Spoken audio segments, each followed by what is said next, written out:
ओम शांति।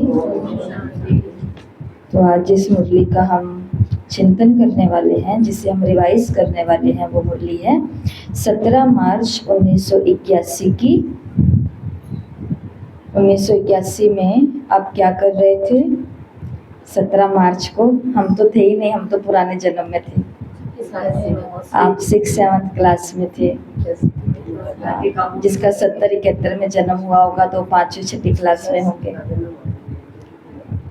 फिर होंगे 10वीं-11वीं में होंगे, 10वीं तक किया।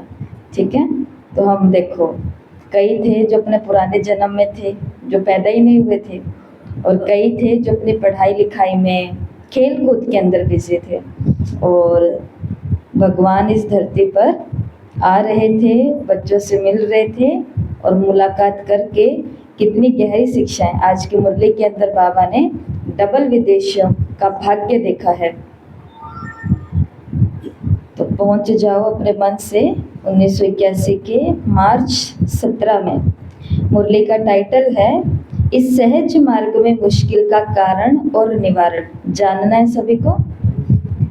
किस किस को लगता है कि मार्ग बहुत ही सहज है जो बाबा ने बताया है? ईमानदारी से पहला प्रश्न, जिनको लगता है कि मार्ग सच में बहुत आसान है वो हाथ ऊंचा करो।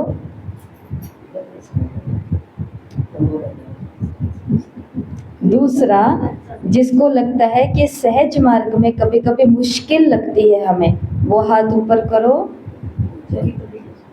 कभी कभी लगती है। देखो, इतना तो हम अतीन्द्रिय सुख में रह रहे हैं, लेकिन कभी कभी ये सहज मार्ग कैसा लगता है? मुश्किल तो लगता है। और किस किस को इसका कारण और निवारण जानना है? तो उसके लिए आज की मुरली है। तो ध्यान से, सहज मार्ग क्यों है वो भी सुनेंगे। बाबा ने सुनाया है सहज मार्ग के अंदर मुश्किल आने का कारण क्या है, और अब कारण को भी स्वीकार करो कि कारण है, वो कारण है, लेकिन अब इसका निवारण क्या है, सॉल्यूशन क्या है। तो सबसे पहले मुरली हमें ये बताती है कि बाबा के सामने उस समय जो बच्चे बैठे हैं, जो पार्टी आई है, वो है आज बाबा डबल विदेशी बच्चों से मिलने आए हैं। डबल विदेशी, डबल भाग्यशाली हैं। क्यों?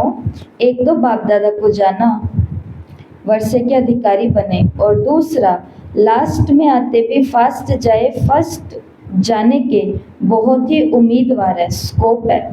बाबा को दिख रहा है कि लास्ट सो फास्ट तो है ही, लेकिन फर्स्ट जाने के भी ये उम्मीदवार ज़्यादा है, डबल विदेशी। तो ये दो भाग्य बाबा ने देखे, एक बाप दादा को जाना, वर्षे के अधिकारी बने, और दूसरा लेट आए हैं, फास्ट जा रहे हैं और फर्स्ट आने के उम्मीदवार हैं। लास्ट में आने वाले किसी हिसाब से भाग्यशाली हैं जो बने बनाए पर आए हैं। पहले वाले बच्चों ने मनन किया, मेहनत किया, मक्खन निकाला, और आप सब मक्खन खाने के समय आ गए हैं। ऐसा ही है या नहीं है? पहले तो बाबा बता रहे हैं ये मार्ग सहज क्यों है, क्योंकि हमें कुछ भी चीज़ के लिए मनन नहीं करना पड़ा। सेवा कैसे करें, कुछ नहीं। अभी तो सेवा इतनी आसान हो गई है, जो छोटी बहनें भी बहुत आराम से कर सकती हैं, क्योंकि सारा मधुबन से बना बनाया आता है। अब देखो, सहज, पहले बाबा सब कुछ सहज सहज बताएंगे, फिर इतना सहज होने के बाद भी मुश्किल क्यों है वो आएगा। तो पहला सहज बाबा ने क्या बताया कि हम मक्खन खाने के समय आए हैं। सबसे भाग्य की बात ये है कि हमें ना मनन करना पड़ा, ना हमें मक्खन निकालना पड़ा, माना चिंतन करना पड़ा, और भी ज़्यादा कोई प्रकार की मेहनत नहीं करनी पड़ी। मक्खन खाने के समय पर आए हो, आप लोगों के लिए बहुत बहुत सहज है, क्योंकि पहले वाले बच्चे रास्ता तय करके अनुभवी बन गए हैं।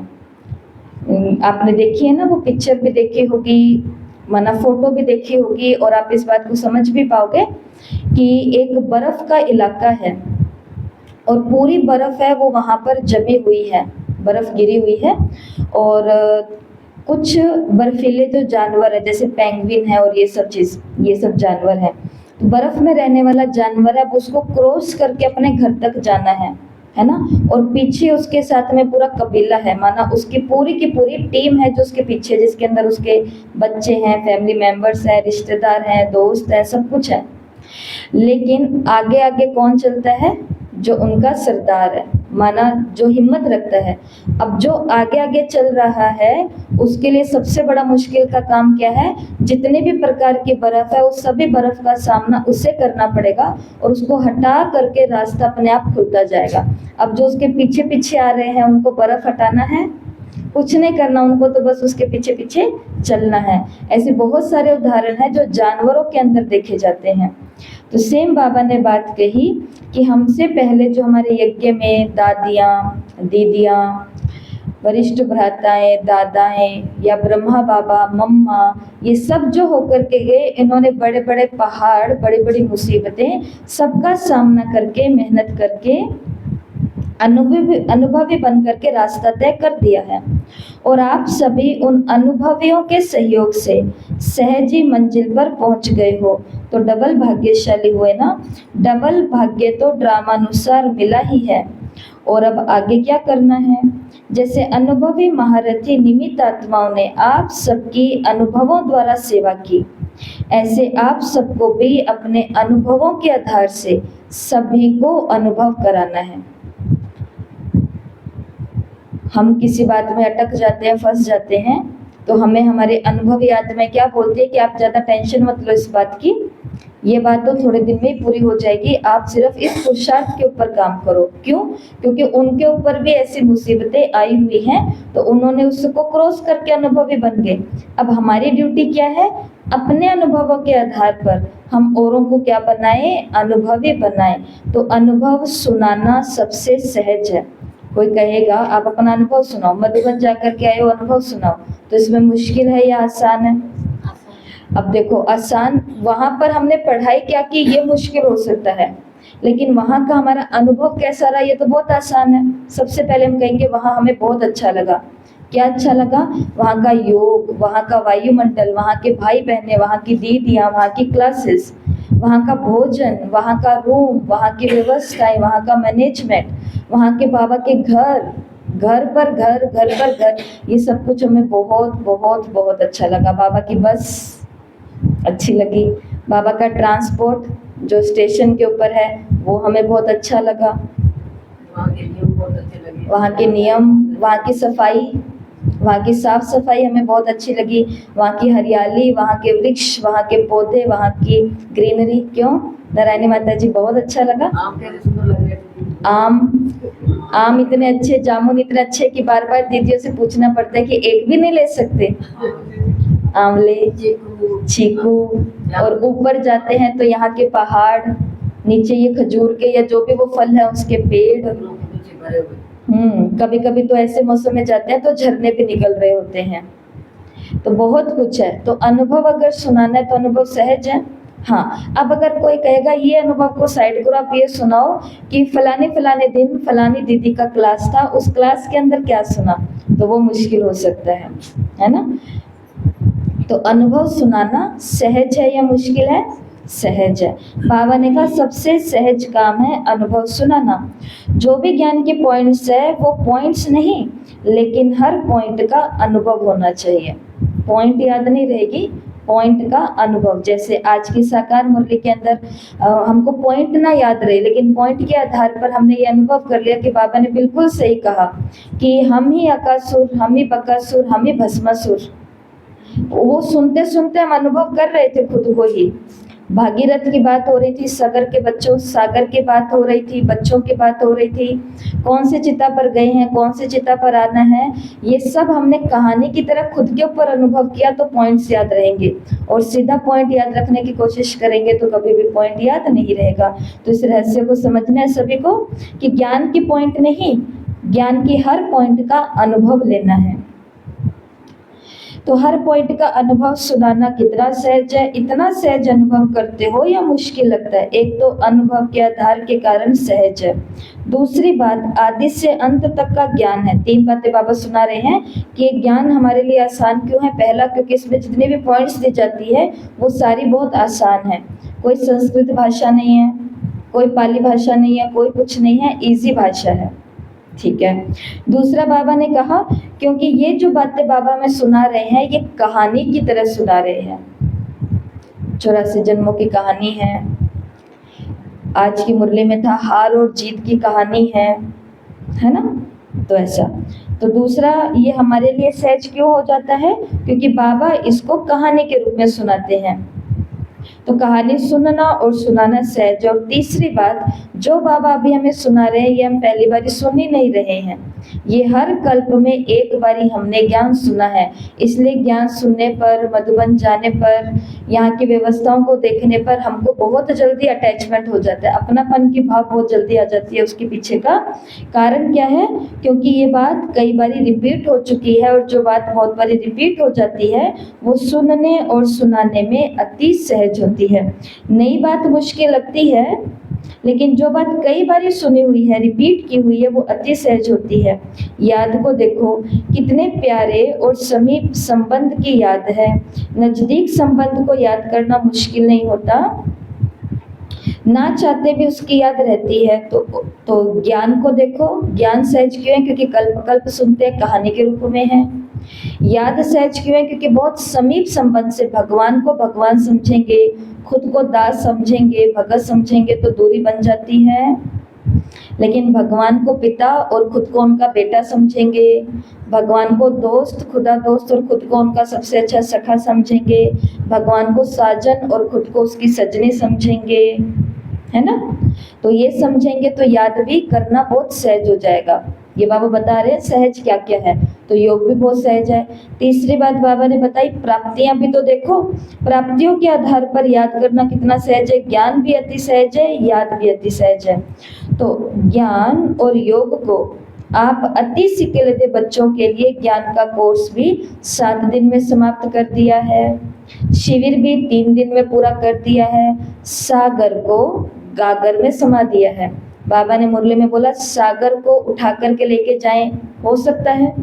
कितना मुश्किल होगा, हो ही नहीं सकता। लेकिन अगर वो सारा सागर एक गागर में आ जाए तो गागर को उठाना सहज है या मुश्किल है? सहज है। पहले की माताएं तो कुआं जो होता था पनघट, तो वो कहाँ होता था? गांव के बाहर। 3 ये हमारे बीच में है। हाँ, तो वो कैसे गागर उठा करके और फिर जाते थे मटके पर मटका, इधर इधर इधर और एक इधर, सब कुछ करते, बातें करते, एंजॉय करते, हंसते। अभी तो अगर वो नल भी चलाना है, मोटर भी चलानी है तो भी चिल्लाते हैं, चला दो रे, चला दो रे, चला दो रे। अभी तो सब चीजें इतनी सहज है। ऐसा किया पानी आ गया आरओ का, ऐसा किया आजकल तो घड़े को भी कुछ नहीं करना पड़ता है, घड़े के नीचे हाँ ढक्कन भी नहीं करना पड़ता, वहां पर भी टूटी टैप लगा हुआ है, उसको भी घुमाओ और पानी आ गया। तो भी भगवान को मुश्किल हो गया। ऐसे खतरे वाले काम नहीं करने हैं। अपनी बैठे पानी ज्यादा चाहिए ना, पहले इतना खपत नहीं थी। हाँ, क्योंकि पहले तो घर भी पानी वाले नहीं होते थे ना, माना बर्तन मिट्टी से मांजते थे, बर्तन वैसे मांजते थे, घर की गोबर से वो लिपाई होती थी, सब चीजें ऐसी थी। और ऐसे बहुत सारी चीज़ों के कारण है, मतलब कि आजकल हमारा जो बाथरूम का फैशन है, या जैसे आजकल मॉडर्न ज़माने में बाथरूम बनते जा रहे हैं, ये टब और ये सब चीज़ें, तो खपत ज़्यादा चाहिए ना पानी की। तो बहुत सारे कारण हैं, हर प्रकार का कारण है। तो कहने की बात ये है कि बाबा ने मुरली में कहा कि सागर को गागर में समा दिया है। हमको कोई सालों साल अभ्यास नहीं करना है कोर्स के लिए। 7 डेज बहनों के पास आओ, सारा कोर्स इन 7 दिन के चित्रों के अंदर है, वो प्राप्त कर लो। अच्छा, 7 दिन भी नहीं, 3 दिन के शिविर में माउंट आबू चलो, 3 दिन वहां की बैठी हुई दीदियों के द्वारा ढंग से ज्ञान सुन लो, तो सारा सागर गागर में समा दिया है। तो गागर उठाना मुश्किल नहीं है। अभी सब बातें बाबा कौन से बता रहे हैं कि यहाँ पर प्यार करना भी कितना सहज है भगवान से, याद करना भी कितना सहज है, ज्ञान भी कितना सहज है, और प्राप्तियां भी कितनी सहज हो रही हैं। और मक्खन खाने के समय पर आए हैं, अनुभव हमको मिल रहे हैं, वो भी बहुत सहज है। अनुभव इतने लोगों के हम सुनते हैं, वो भी इतना सहज है। तो बाबा ने कहा आपको तो सागर को गागर में समा करके सिर्फ गागर ही दी है बस, क्योंकि भगवान को ये बात मालूम है कि समय जैसे जैसे आगे बढ़ रहा है आत्माएं कमज़ोर होती जा रही हैं। पहले के जो यज्ञ में यज्ञवत्स आए थे तो वो सभी बहुत मजबूत थे। अब वाले जो आते हैं वो हम सभी क्या हो जाते हैं, बहुत कमज़ोर है, छोटी छोटी बातों में हम रुक जाते हैं, ढीले पड़ जाते हैं। इसलिए बाबा ने आसान कर दिया काम। बस 2 शब्द में ही ज्ञान और योग आ जाता है। और वो 2 शब्द कौन से हैं? अभी तक सिर्फ ये रहस्य चल रहा है सहजता का। अब वो 2 सहज शब्द कौन से हैं जिसमें सारा ज्ञान और सारा योग आ गया? वो 2 शब्द है आप और बाप। आप कौन हो? कैसी आत्मा? महान आत्मा, श्रेष्ठ आत्मा, ज्ञानी आत्मा, प्रेम स्वरूप विशेष आत्मा, श्रीमत पर चलने वाली मर्यादा पुरुषोत्तम आत्मा, ईश्वरीय औलाद हूँ मैं आत्मा, ब्रह्मा मुख वंशावली हूँ मैं, विश्व कल्याणी हूँ मैं। तो ऐसे करके आपका सारा ज्ञान आ गया। अब इसके ऊपर जितना ज्ञान का चिंतन करना है वो करो और जितना योग लगाना है उतना लगाओ। दूसरा पॉइंट क्या है? बाप। अब इसके भी जितनी गहराई में जाओ कि भगवान आखिर चीज क्या है।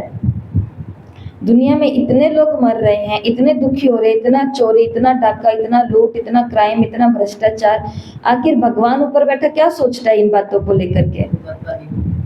मतलब वो सोचता क्या होगा सबसे पहले तो कि मेरा बच्चा ये कर क्या रहा है। एक जैसे आम भाषा में बोलते हैं कि एक जो माइट होता है, माता पिता होते हैं, उसके चित्त के अंदर भावनाएं कैसे उठती हैं कि जब वो अपने बच्चे को इतने गंदे काम करते हुए देखता है। वो बचाता है, वो नहीं बचाता, वो तो अगली बातें हैं, लेकिन पहले उसकी भावनाओं को तो महसूस करने की कोशिश करें। चलो उनको भी छोड़ दो, जिनको वो साक्षात मिला है उनकी जब हालातों को वो अपसेट होता हुआ देखता है तो बाबा को कैसा लगता है ऊपर? हाँ, अच्छा तो नहीं लगता बिल्कुल भी, परंतु उसकी गहराई में जाओ तो योग अलग से कुछ नहीं करना पड़ता है।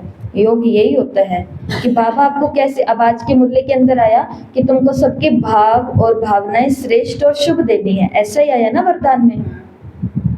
किसी के लिए भी तुमको साधारण और अशुद्ध नहीं सोचना है, ऐसा ही आया। तो अभी जो बाबा है उसकी हमारे प्रति कैसी भाव और भावनाएं आती होंगी जब वो हमको इतना सहज ज्ञान बताने के बाद हमें इतना सुस्त, ढीला, बेसहारा, बेचारा, मजबूर। आज की मुरली, इसी मुरली के अंदर बाबा ने कहा है कि अब मजदूरी को छोड़ दो। मजदूरी का काम आसान होता है कि मुश्किल होता है? देखते हैं ना हम अपने भाइयों को, बहनों को, माताओं को, कितना मुश्किल वो सुबह से लेकर के रात तक करते हैं। तो वो मजदूरी फिर भी आसान है, वो तो फिर भी राजा ही है देखा जाए तो। लेकिन ये मजदूरी जो यहाँ पर चल रही है, तो आप और बाप, इसके अंदर सारा ज्ञान आ गया। और दूसरा पक्ष देखो कि जब भगवान के बच्चे बहुत अच्छे बन रहे हैं, औरों को बना रहे हैं, बहुत अच्छा पढ़ रहे हैं, बहुत अच्छा पढ़ा रहे हैं, बहुत अच्छे अच्छे अनुभव कर रहे हैं और बहुत अच्छे अच्छे अनुभव सबको सुना रहे हैं, तो बाबा को ऊपर बैठे हुए कैसा लगता होगा? यही योग है और यही ज्ञान है, भाव और भावनाओं का। तो यहाँ पर ये मुरली का एक भाग पूरा होता है कि इसीलिए हम क्या कहलाते हैं? सहज योगी कहलाते हैं। एक भाग यहाँ पूरा होता है जहाँ बाबा ने बता दिया है कि जो मार्ग तुम आत्माओं को मिला है वो मार्ग बहुत सहज है। पहला मक्खन खाने वाले समय पर आए हो, ना मेहनत करनी पड़ी है ना मनन। मुरलियाँ अगर ये हमको लिखनी पड़ती, साकार बाबा हमारे सामने बैठा हुआ होता या अव्यक्त बाप दादा हमारे सामने होता और हमको कहा जाता जो जो बाबा बोल रहे हैं वो लिख लो, ये फिर से रिपीट नहीं होगा, तो फिर हम क्या कर रहे होते? क्या हाल हो रहा होता हमारा? और अपनी स्पीड, अपने आप सब चीज़ें। तो हमको इतना आसान मिला है कि किताबें, और किताबें भी इकट्ठी नहीं, इतनी बड़ी किताब हमको रखनी पड़े, किताबों के भी भाग। माताओं को हमें ये समझाना पड़ा कि ये 1981 की किताब है। वो कहती दीदी 1981 का मतलब सारा 1981, तो उनको बताना पड़ा हाँ 1981 में बाबा जब जब आए तब तब का सारा संकलन यहाँ पर है। तो मेहनत किसने की है? भाइयों ने, प्रिंटिंग वालों ने, लिखने वाली दादियों ने। दीदी एक बात पूछती हूँ, उसको रिकॉर्डिंग करते थे? हाँ, थोड़े समय के बाद में रिकॉर्डिंग शुरू हो गई थी, तो साकार बाबा के समय हो गई थी। बोलते थे तो लिखते थे साथ साथ। मम्मा सबसे आगे थे इसमें, मम्मा। ये तो अव्यक्त मुरलियाँ हैं। से वो निकाल के प्योर अब तो लास्ट वालों के पास एकदम हाँ, वो आपके पास राजू भाई जी को जानते हो सभी, तो कितने समय तक बाबा आते थे, तो फिर वो कहते मैं ही पूरी पूरी रात, कभी कभी तो बाबा दिन में भी बैठे हुए होते थे, इतनी बाबा की पतरामणि लंबी चलती थी। तो पहला, मक्खन खाने के समय आए हैं, मेहनत नहीं करनी पड़ रही है, कुछ भी नहीं है। दूसरा, हाँ, ये पॉइंट्स अनुभव करना हमारे लिए बहुत सहज है। क्यों? 3 बातें बाबा ने बोली। क्योंकि पहला, क्योंकि पॉइंट्स को हम अनुभव के रूप में ले रहे हैं। दूसरा, बाबा इसको कहानी के रूप में बता रहे हैं। और तीसरा, कल्प पहले भी हमने इसको सुना है, बहुत बार ये ज्ञान हमने सुना है, ठीक है। फिर आगे बाबा ने मुरली में बोला, ज्ञान भी आसान है, योग भी आसान है, प्राप्ति आसान है। क्यों? क्योंकि हर संबंध से हम बाबा को अनुभव कर सकते हैं। आगे बाबा ने मुरली में बोला कि इतना आसान बाबा ने कर दिया कि सागर को पूरा गागर में डाल दिया, 7 दिन के कोर्स में, 3 दिन के शिविर में। तो कोई मुश्किल नहीं है, आसान है। और 2 शब्द में सारा ज्ञान और योग आ जाता है। और वो 2 शब्द कौन से हैं? आप और बाप। इसलिए आपका टाइटल है सहज राजयोगी। क्या टाइटल है? तो जैसा नाम है वैसा अनुभव करते हो। अब अगला पॉइंट शुरू होगा यहाँ से। यह और कुछ इसमें सहज हो सकता है क्या? वैसे मुश्किल क्यों होता है? उसका कारण अपनी ही कमजोरी है। इतना सब आसान होते हुए भी ये इतना मुश्किल क्यों है? इसका कारण बाबा ने बताया, पुराना संस्कार रास्ते में बाधा रुकावट डालता है और शक्ति ना होने के कारण उस पत्थर को तोड़ने में लग जाते हैं हम। अब पत्थर को तोड़ना है बाबा ने कहा, या पत्थर को जंप करके क्रॉस करना चाहिए? हाँ, पर बच्चों की मुश्किल क्यों आ जाती है? क्योंकि तोड़ते जाते हैं और तोड़ते तोड़ते दिल शिकस्त हो जाते हैं। लेकिन सहज तरीका क्या है? पत्थर को तोड़ना नहीं है, लेकिन जंप लगा करके पार होना है। ये क्यों हुआ? ये होना नहीं चाहिए। आखिर ये कब तक होता रहेगा? ये तो बड़ा मुश्किल है। ऐसा क्यों है? बाबा ने कहा, ये है व्यर्थ संकल्प, पत्थर तोड़ना। ये सारे के सारे व्यर्थ संकल्प हैं। अब क्यों हुआ, किस लिए हुआ, कब तक होगा? अब जैसे भक्ति में बोलते हैं, राम जाने। तो वही बात है, एक शब्द में बाबा ने सॉल्यूशन दे दिया। और वो एक शब्द कौन सा है? ड्रामा। बाबा ने कहा ड्रामा कहो और जंप लगाओ और आगे बढ़ो। उसके अंदर अगर देखो हमारे ऊपर जिम्मेवारी है, जैसे आप घर के माता हो, पिता हो। अब बच्चा ऐसा क्यों कर रहा है, ये ड्रामा पर छोड़ करके आप आगे जंप नहीं लगा सकते हैं, क्योंकि वहाँ पर आपकी जिम्मेवारी है। वहाँ पर आप तहकीकात में जाओगे कि आजकल ऐसा क्यों कर रहा है, तो पता चलेगा आजकल ये इसके संग में रह रहा है तभी ऐसा कर रहा है। तो फिर अब उस बात के ऊपर जंप लगा करके अब काम किस पे करना है? निवारण पर करना है। बाबा ने कहा लेकिन एक शब्द ड्रामा याद आ जाता है तो ड्रामा शब्द के आधार से हाई जंप दे देते हैं। उसमें तो कुछ दिन और कुछ मास लग जाते हैं और ड्रामा शब्द में कुछ सेकंड ही लगते हैं। तो अपनी कमजोरी हुई ना नॉलेज की। कमी किसकी है? अपनी। दूसरी कमी बाबा ने बताई कि टाइम पर हमें पॉइंट नहीं याद आता है ज्ञान का। सारे पॉइंट बुद्धि की डायरी के अंदर है, बुद्धि में भी है और डायरियों में भी भरे हुए हैं, लेकिन समय रूपी डायरी में उस समय वो पॉइंट दिखाई नहीं देती है। इसके लिए सदा ज्ञान की मुख्य पॉइंट को रोज रिवाइज करो। तो आज आपको एक तरीका बता रहे हैं। देखो, दिनचर्या के अंदर, चाहे वो दिनचर्या की शुरुआत हमारी यहाँ होती है या फिर लौकिक घर में, फिर बाद में हमारा रूटीन काम शुरू हो जाता है। जो ऑफिस जाते हैं, व्यापार पर जाते हैं, आदि आदि, जो भी बाबा के बच्चे ज्ञान में हैं। तो ये देखो बाबा ने पॉइंट क्या दिया यहाँ पर कि कमी ये रहती है कि हम उस पॉइंट को रोज रिवाइज नहीं करते। तो पहला काम क्या करना है? आराम से फुर्सत के अंदर देखना है कि रोज के दिन के अंदर कौन सी प्रॉब्लम है जो सेम टू सेम रिपीट हो रही है। 1 सप्ताह तक देखो ऐसी कौन सी बात है, ऐसा कौन सा रिश्ता, ऐसी कौन सी चीजें हो रही है जो इस कर्म क्षेत्र पर आकर के हर दिन नहीं होगी। जैसे एक तो हमें बता देते हैं, जैसे मानो आप क्लास में आए, अब क्लास में आप लेट आए, ठीक है, क्लास में हम क्या आए, लेट आए। लेट आए, जब आप रोज लेट आए तो आपकी टीचर दीदी ने आपको रोज कहा सबके बीच में कि आप लेट क्यों आते हो। अब ये परिस्थिति रोज की है या नहीं है? ये परिस्थिति रोज की हो जाएगी। क्यों? क्योंकि रोज का एक एक्शन है जो ऐसा हो रहा है जिसके कारण वो सिचुएशन है, वो रिजल्ट है, वो सामने आ रहा है।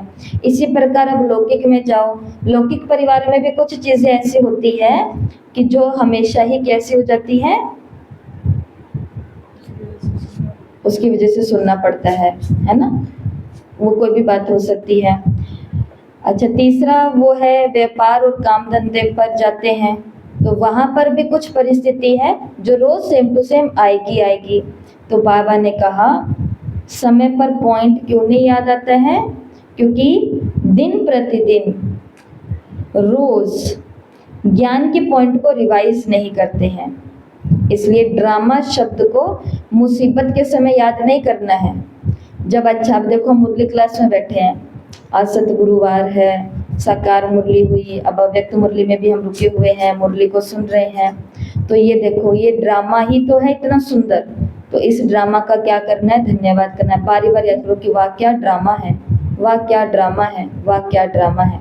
जब ड्रामा सुख में, हर दिन की दुख में, हर परिस्थिति में याद आएगा, जब बड़ी सारी प्रॉब्लम आएगी तब अपने आप कौन सी पॉइंट याद आएगी, ड्रामा वाले। क्योंकि करत करत अभ्यास जड़मत बुद्धि होत सुजान, रोज रोज रोज ड्रामा की पॉइंट या कोई भी ज्ञान की पॉइंट है वो याद करते करते हम क्या बन गए हैं, पक्के हो गए हैं। अनुभव में लाते रहो, चेक करते रहो और अपने को चेक करके अब चेंज करते रहो। आ रही है समझ में बात? जैसे मुरली के अंदर स्वमान आ गया, मैं सहज योगी हूँ, मैं सहज राज योगी हूँ।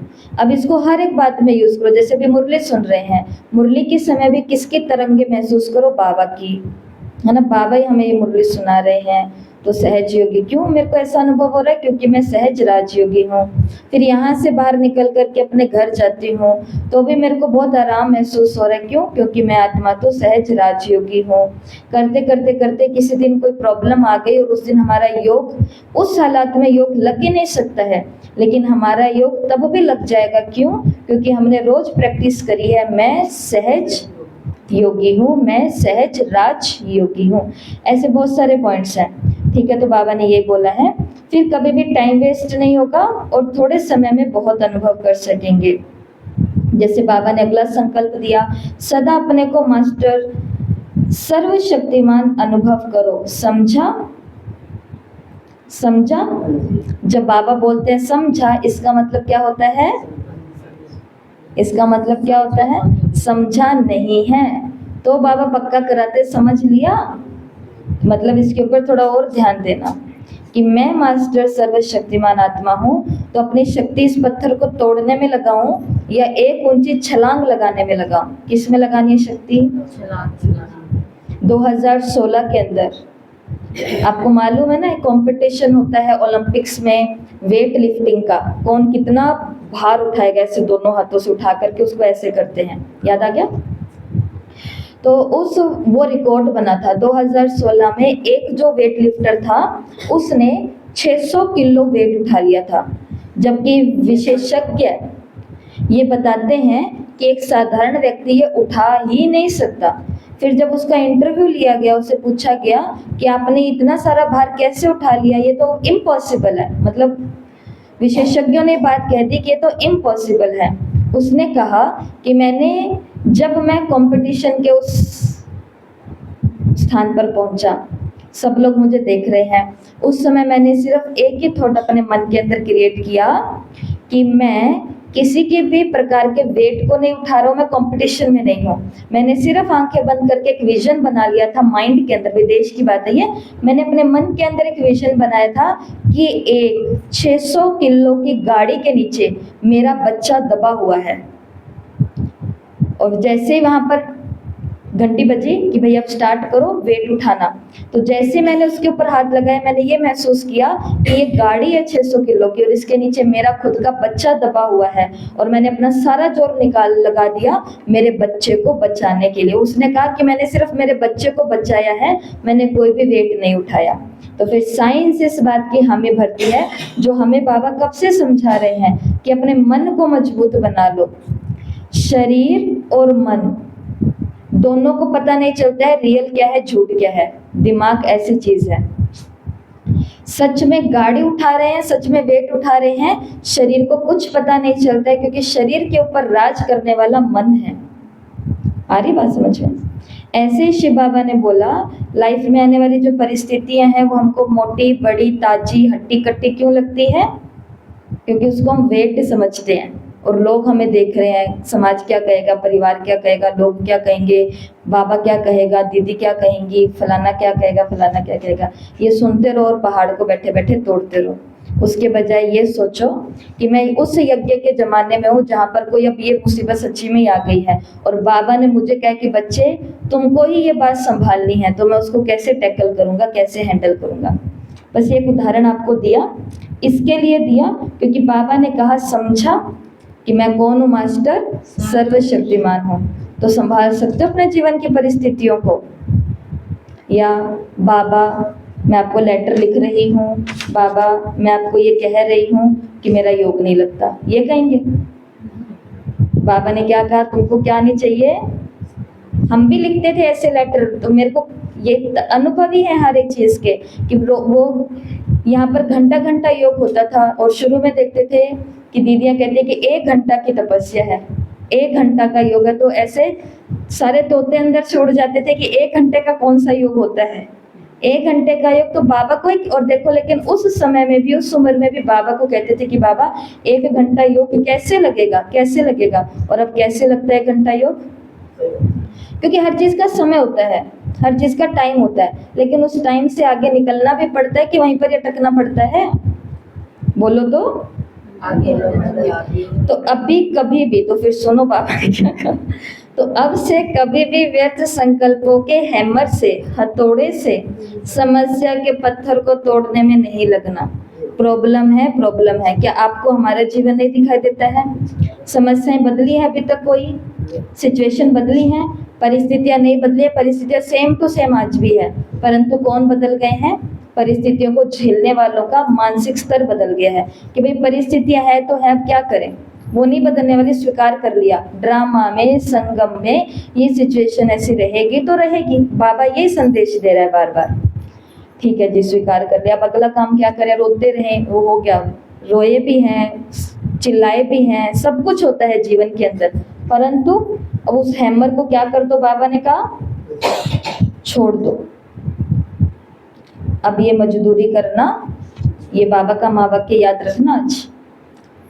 अब ये मजदूरी करना छोड़ो और बादशाह बनो।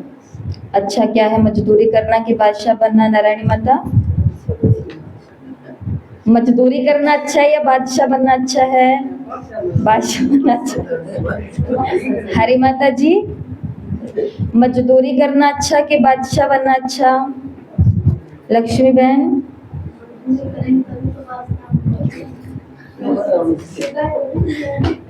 हाँ बिल्कुल, पहले अनुभवी तो बनना ही पड़ेगा, लेकिन अब बाबा ने क्या बोला है, क्या बनो? बादशाह बन जाओ। बाबा को शायद ऐसा मुरली में नहीं आया, ये हम ही कह रहे हैं, बाबा को अब हमारी मजदूरी देखना अच्छा नहीं लगता।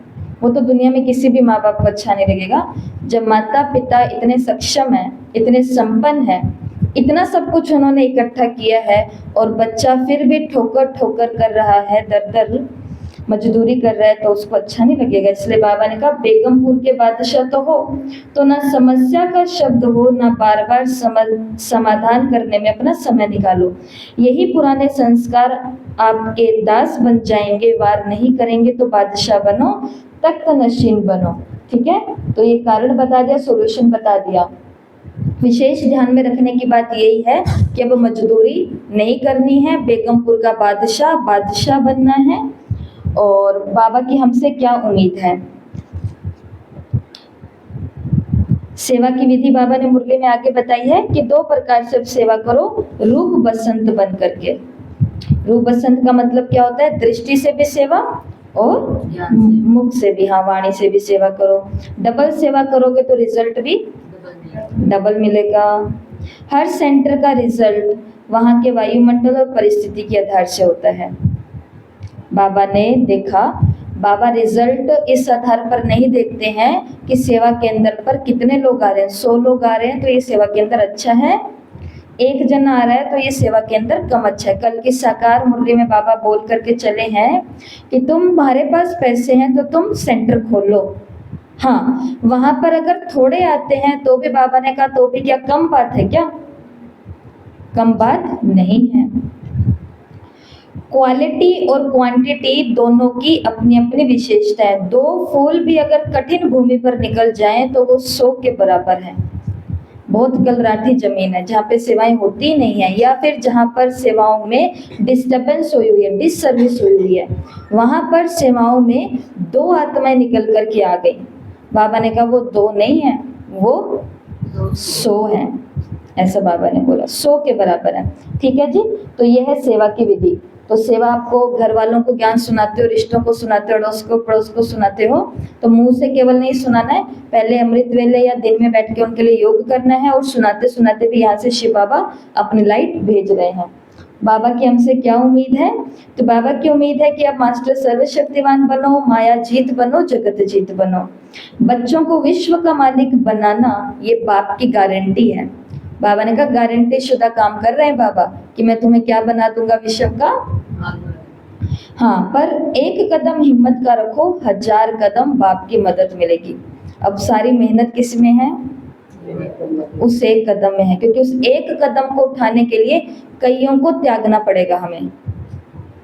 और बाबा ने कहा बस वो 1 कदम तुम उठा लो हिम्मत का, और फिर 1000 कदम तुम्हारी तरफ कौन बढ़ेगा? भगवान। गीता के भगवान का स्वरूप शिव बाबा है, तो वो सभी को सिद्ध करो, फिर तुम्हारी जय जयकार हो जाएगी। ये बाबा की हमसे उम्मीद है। क्या क्या उम्मीद है? कि अब जगत जीत बनो, माया जीत बनो, सर्वशक्तिमान बनो, हिम्मत का 1 कदम उठाओ, 1000 कदम मैं बढ़ाऊंगा, 21 जन्मों की विश्व की बादशाही मैं दूंगा, ये मेरी गारंटी है। और शिव बाबा को सिद्ध करो गीता के भगवान के रूप में, तो फिर तुम्हारी विश्व में जय जयकार होगी। ऐसी बाबा की हम बच्चों से उम्मीद है।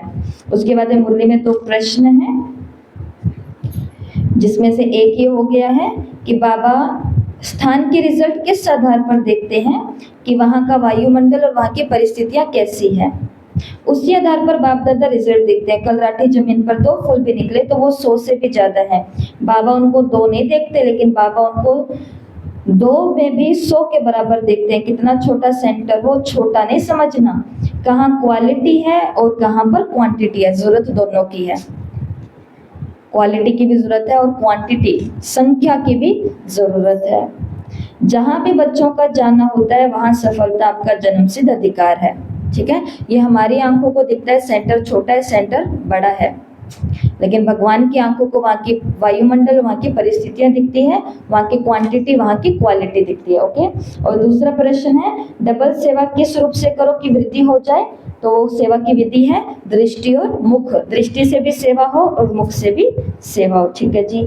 यहाँ पर मुरली कंप्लीट होती है और आज की इस मुरली से आपके लिए होमवर्क है, एक ही होमवर्क है लिखने के लिए, और वो होमवर्क है डबल विदेशियों के 20 प्रकार के भाग्य। डबल विदेशी, विदेश वाले भाई बहनों को क्या क्या भाग्य मिला है, तो वो 20 भाग्य लिखने हैं। जैसे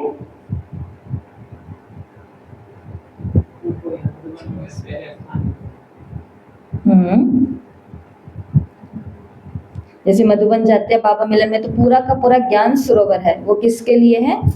मधुबन वालों, विदेशी वालों के लिए, डबल विदेशियों के लिए है। जबकि भारत वालों के लिए शांतिवन भी मिल सकता है, मनमोहिनी भी मिल सकता है, आनंद सरोवर भी मिल सकता है, कुछ भी मिल सकता है। ठीक है, तो ये भी उनका भाग्य है। लिमिट 5 से 7 दिन, वो महीने 2 महीने 3 महीने। हाँ, ये उनको भाग्य मिला है। विदेशियों को ये भाग्य है कि वो मधुबन आते हैं साल में 1 बार, और वो महीना 10 दिन जितना भी। और यहाँ पर हमारा ग्रुप होता है वो 7 दिन का होता है। सेवा के लिए आप जा रहे हो तो महीनों महीनों रुक सकते हो, भारत वाले, लेकिन विदेश वाले तो रुक सकते हैं। और नहीं, भारत वालों को भी स्पेशली मिलता है खाने के लिए। क्योंकि वो खाते स्पेशल है तो उनको स्पेशल मिलेगा। अब हमको खाना ही सारा रोटी सब्जी है तो हमको वो मिलेगी, उनको कच्चा खाना उबला खाना पसंद है तो उनको स्पेशल मिलेगा। रिवाज और इधर उधर नहीं भाग्य ये है कि वो भटके ही नहीं है कहीं पर, ये उन आत्माओं का भाग्य है। और वो इतने शांत थे, तो एक झटके में वो शांति चाहिए थी, वो शांति मिल गई। तो ऐसे आप चिंतन करना। हाँ,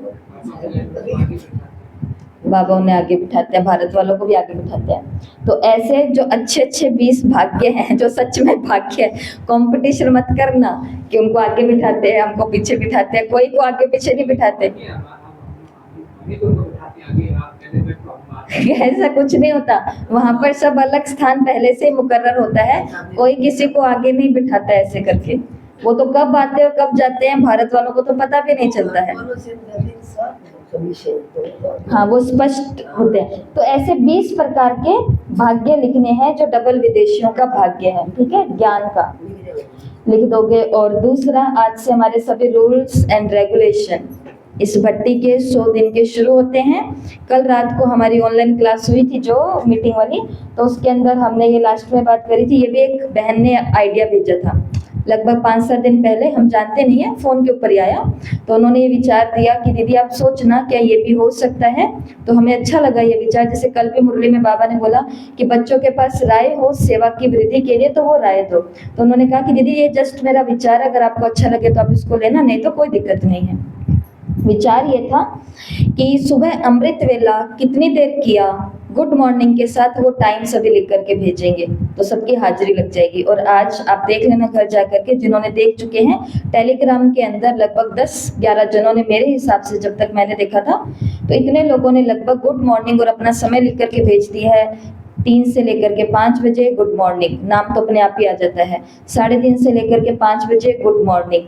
तो आप गुड मॉर्निंग और अपना नाम, इससे क्या होगा, इससे अटेंशन रहेगा कि मैं पता कि लोगों के बीच में ये पता चल रहा है दीदी को भी कि मैं अमृत वेला कर रही हूँ या नहीं कर रही हूँ। और अगर अब भी हम धोखा देंगे, इतना रूल क्लास के अंदर लागू होने के बाद, भट्टी आने के बाद, बार बार बताने के बाद भी अगर हम इसका हल्के में ले लेंगे तो फिर बाबा को जवाब किसको देना पड़ेगा, अच्छे तरीके से हमें देना पड़ेगा कि तुम्हारे लिए माहौल भी बनाया गया। अब तो माहौल ये भी बना दिया है कि अब रोज अपना ग्रुप के अंदर गुड मॉर्निंग को टाइम लिख करके भेजो, वरना इतना टाइम, इतना सोचना, इतने तरीके किसी के पास है नहीं कि बैठ करके करें। लेकिन ये आपको चांस मिल रहा है ड्रामा के अंदर, तो ये लेना है। और बाकी अपना खाने का नियम है वो भी हमारा आज से चालू होगा।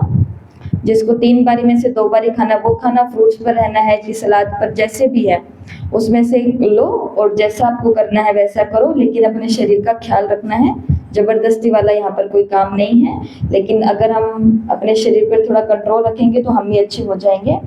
अमृत वेले का नियम है ब्रह्मचर्य, 100% पवित्रता। गंदी बातें सुननी, बोलनी, व्यर्थ बातें हमारे लिए सब अपवित्रता है, ठीक है। उन सबसे आज की छुट्टी है, कब तक, 5 दिसंबर तक। अब जो अपॉइंटमेंट देते जाओ सबको, कोई बोले हमें आपको एक बात बतानी है, उनको बोला 5 दिसंबर के बाद, 6 दिसंबर को तुम बता देना। फिर कोई बोलेगा पता है एक और बात पता चली, उनको बोलना 6 दिसंबर के अगले 7 दिसंबर तुम बताना। अपॉइंटमेंट देते जाओ, अपने मन को इतना मजबूत बनाओ कि हम भी गाड़ी उठा सकते हैं, कहने का भाव ये है, ठीक है। और फ्रूट और ये भोजन का हो गया। और 1 घंटा प्रकृति के अंदर जाना है, ये आपके शरीर के लिए अच्छी बात है। 2 घंटा मैं निरंतर शिव बाबा को याद कर रही हूँ, आज से अभी से शुरू हो चुका है। घर जाते आते काम करते अंदर में जाप चालू रहे, 2 घंटा हमको कवर करना है। और 3 घंटा पढ़ाई, 1 घंटा 1 घंटा साकार, 2 घंटा अव्यक्त। और इस मुरली के अकॉर्डिंग चल लो, क्लास के नियम के हिसाब से चलो, रूटीन के हिसाब से चलो, आपके सारे नियम पूरे हो जाएंगे। आया समझ में? मुश्किल है या आसान है? सहज या मुश्किल? अब भी अगर मुश्किल है तो मुश्किल का कारण क्या बताया मुरली में? अपना पुराना संस्कार। मेरा संस्कार आलस का, मेरा संस्कार बातों में इंटरेस्ट, अपवित्र बनने का बन चुका है। इन कानों को अपवित्र बातें अच्छी लगती हैं, तो वो मेरे पुराने संस्कार। और इसका सॉल्यूशन क्या है? ड्रामा। ड्रामा में अभी तक ये खेल था, अब ड्रामा रुक गया है। अब ड्रामा ने एक पलटी खाई और ड्रामा कह रहा है अब से योग करो, अब से पढ़ाई करो, अब से पवित्र बनो। ये है ड्रामा सॉल्यूशन, ठीक है। ओम शांति। ओम शांति।